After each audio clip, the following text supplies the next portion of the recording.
Tiseo Marengo, aussitôt après son arrivée, reçut le commandement de la réserve. Sur la fin de la bataille et au milieu du plus grand désordre apparent, Napoléon arrivant près de lui, eh bien, lui dit Tiseo, nos affaires vont bien mal, la bataille est perdue.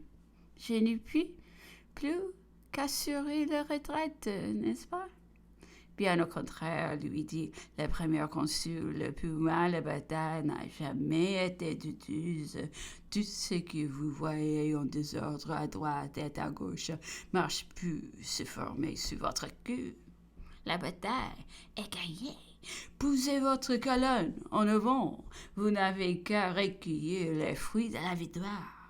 Plus tard, l'empereur a beaucoup parlé de ce séisme. Il venait, disait-il, de lire dans le Moniteur les pièces de la Convention d'El Harris, et observé que séisme y avait mis beaucoup d'esprit et s'y était montré honnête homme. Il avait homme pété, Clébert, disait-il, par tous les comptes qu'il était venu à bout de lui faire croire. Mais quand le refus de ratification de la part de son gouvernement arriva, Sidney Smith s'en montra fort mécontent et employa beaucoup de loyauté vis-à-vis de l'armée française. Après tout, disait l'empereur, Sidney Smith n'est point un méchant homme. J'en prends aujourd'hui une meilleure opinion, surtout après ce que je vois chaque jour de ses confrères. Ce fut syndiqué en communiquant les journaux d'Europe avenant le départ de Napoléon et par conséquent les dénouements, les rumeurs. Les Français revenant de son Jeanne d'Arc ignorant tout à fait ce qui s'était passé en Europe depuis plusieurs mois. Napoléon, avide de prendre quelques nouvelles, envoya un parlementaire à bord de l'Admirature sous prétexte de traiter des prisonniers qu'il venait de faire à Albuquerque. C'est d'autant bien que ce parlementaire serait arrêté par ce Sidney Smith, qui mettait le plus grand soin à empêcher toute relation directe entre les Français et les Turcs. En effet, les parlementaires français reçurent de ce Sidney Smith l'intimation de monter à son bord, et tout, en les comblant de bons traitements, ce Sidney Smith, acquérant la certitude que les désastres d'Italie étaient inconnus à Napoléon. Ce fut un malin plaisir de lui envoyer une suite de journaux. Napoléon passa la nuit dans sa tente à dévorer ses papiers et résolut à l'instant même de passer en Europe pour remédier s'il en était temps au nom de la patrie et la sauver. L'admiral Quantomme, qui avait ruiné Napoléon d'Égypte sur la frégate Les Muirons, m'a souvent raconté son voyage. Il était toujours demeuré au quartier général depuis la destruction de la flotte à Albuquerque.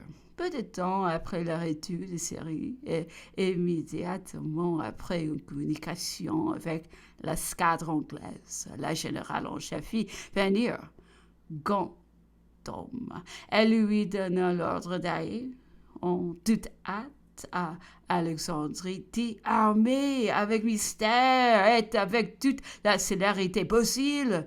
Une des frégates vénitiennes qui s'y trouvaient était le prévenir aussitôt qu'elle serait prête. Ce moment arrivé, le général en chef qui faisait une tournée d'inspection se rendit sur une plage non fréquentée avec un escadron de ses guides. Des canons se trouveront pour les réservoirs et les conduiront à la frégate qu'ils gagneront en évitant de passer par Alexandrie. On apparaîtra le soir même afin de voir disparu au jus devant les croiseurs anglais et leur flotte mouillée à Albuquerque. Malheureusement, le camp survint quand était encore en vue des côtes qui, du haut des mâts, on pouvait distinguer ceux des vaisseaux anglais mouillés à Albuquerque. Dans cette situation, la tout de feu grande. On proposa même de rentrer à Alexandrie, mais Napoléon s'y opposa. Les dettes y ont jeté, et bientôt on fut assez heureux pour se trouver tout à fait au large. La traversée fut fort longue et très défavorable. On s'effraya souvent des Anglais. Cependant, personne ne connaissait les intentions du général. Chacun faisait sa conjecture. On était fort agité. Napoléon seul paraissait calme et tranquille, renfermé la plus grande partie du jour dans sa chambre, où il lisait tantôt la Bible, tantôt l'Alcoran, se paraissait sur le pont. C'était de l'heure les plus gais, les plus libres, et causant des choses les plus indifférentes. Le général Benoît était le dernier auquel Napoléon eut parlé sur les rivages. Et l'on su plus tard qu'il lui avait dit « Mon cher, tenez-vous bien, vous autres ici, sujet le bonheur de mettre les pieds en France, le règne du bavardage est fini. » Les sentiments de Napoléon sur nos désastres après la lecture des papiers fournis par ceux-ci Smith étaient tels qu'il ne doutait pas que l'ennemi n'eût franchi les Alpes et n'occupa déjà plusieurs de nos départements méridionaux. Aussi, quand on approcha d'Europe, fut-il gouverné sur Gaulieu et le porte-vendre dans le fond du golfe de Lion.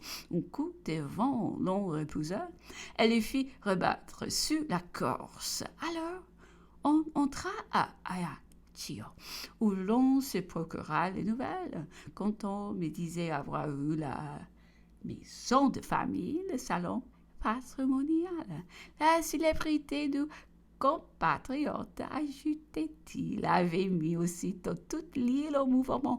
Il pleuvait une nuée de cousins. La rue en était pleine, encombrée.